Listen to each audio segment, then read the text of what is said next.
반갑습니다. 오시아줌마입니다. 한 달 전에 제가 이런 영상을 찍었습니다. 푸시봇, 채널에 있는 푸시봇 기능에 신규 방문자를 위해서 노출시키는 푸시봇과 재방문자를 위해서 노출시키는 푸시봇, 이들의 결과는 어떻게 나눠질지 구분해 보겠다라고 했는데요. 혹시 기억을 못 하시는 분들을 위해서 짧게 한번 설명을 다시 드릴게요. 우측 하단에 있는 말풍선 모양, 요놈이 채널 톡이고요. 지금 영상 하단에 키워드 추출 방법이라고 해서 네이버 유튜브에 방문자를 늘리는 매우 중요한 전략 어쩌고저쩌고 나와 있는 거, 요게 바로 푸시봇입니다. 마치 배너 광고와 비슷하게 내가 원하는 사람들에게 내가 원하는 메시지를 띄울 수가 있고요. 그리고 화면에서와 같이 노출은 요 푸시봇이 몇 번 노출이 되었느냐 요거고요. 열람률은 푸시봇을 터치했을 때 나오는 요 화면이 열람률이고요. 그리고 응답률은 저장 및 대화 시장을 눌러서 그리고 이렇게 말을 거는 요 행위가 바로 응답률입니다. 그런데 앞에 영상에서 말씀드렸지만 열람률과 응답률은 제게 그리 중요하지 않아요. 왜냐하면은 사실 제가 원하는 건 이렇게 푸시봇이 떴을 때 화살표 모양 얘를 눌러서 내가 원하는 페이지로 가는 것을 저는 원했습니다. 그런데 아쉽게도 푸시봇의 요 링크 클릭은 푸시봇 채널에서 통계를 잡아주지 않기 때문에 저는 UTM, 구글 애널리틱스의 UTM을 통해서 사용한다라고 지난주 강의에서 말씀을 드렸고요. 그리고 요 결과 요렇게 나왔습니다. 그러니까 요 동영상은 전에 푸시봇을 설정하는 영상을 보신 후에 봐주셔야 좀 이해를 하실 수가 있는데요. 어쨌거나 지금 제가 봤을 때 노출은 제 홈페이지에 새로 오신 분들 당연히 많겠죠. 그리고 재방문자는 요렇게 두 가지로 나누고 있습니다. 참고로 날짜는 10월 1일부터 11월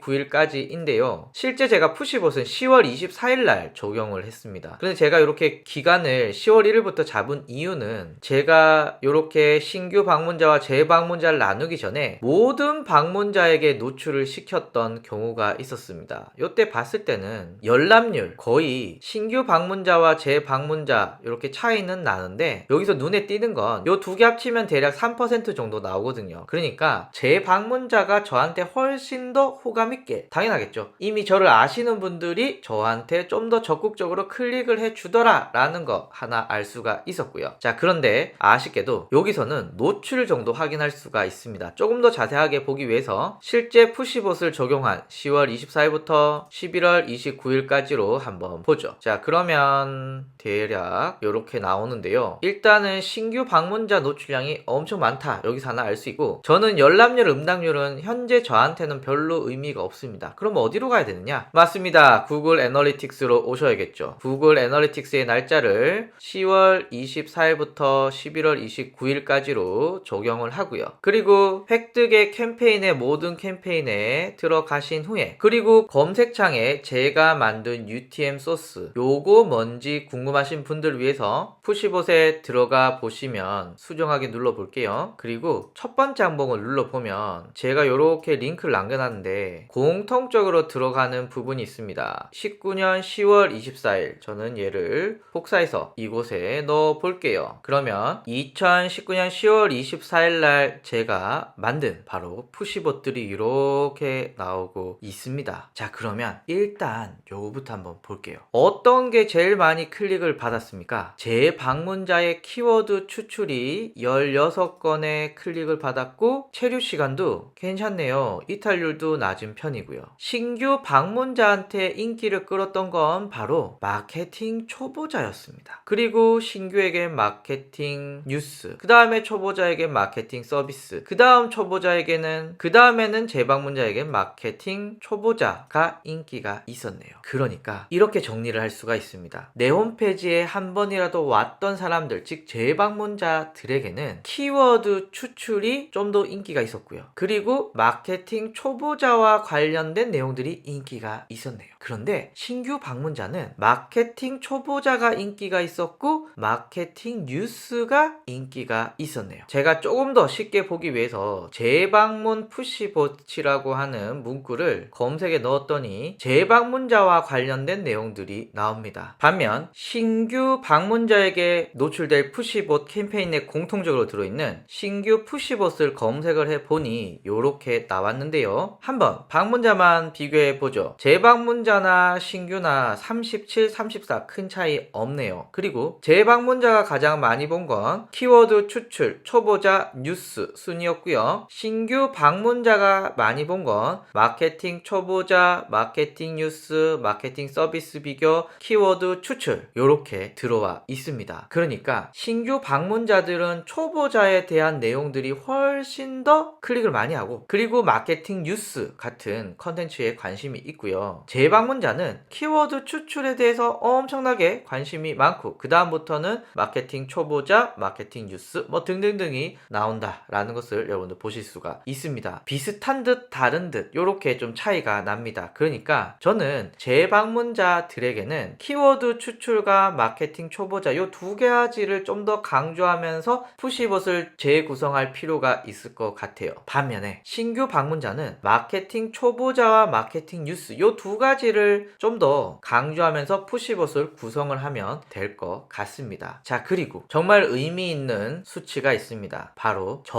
전환값이 지금 5건이 나왔습니다. 신규 푸시봇을 통해서 5명이 회원 가입을 했는데요. 푸시봇의 마케팅 성과가 이렇게 뛰어나다라는 것을 알 수가 있었습니다. 그래서 정리하면 이렇습니다. 일단 재방문자와 신규 방문자의 실제 홈페이지에 들어오는 유입량은 큰 차이가 나지 않는다. 37, 34 큰 차이가 나지 않는 거 확인하실 수가 있고요. 그리고 재방문자는 키워드 추출에 관심이 많고 신규 방문자는 마케팅 초보자라는 컨텐츠에 관심이 많더라라는 거 하나 눈에 띄고요. 푸시봇이 매출에 긍정적인 영향을 미친다라고 하는 것도 확인하실 수가 있었습니다. 확실히 기존 방문자와 신규 방문자가 저한테 원하는 거 다르고요. 그리고 신규 방문자는 푸시봇을 통해서 제 홈페이지에 들어와서 회원가입을 하더라 라고 하는 성과까지 얻을 수 있으니까 여러분들의 홈페이지에 채널톡 푸시봇은 꼭 활용하시기를 추천을 드립니다. 감사합니다.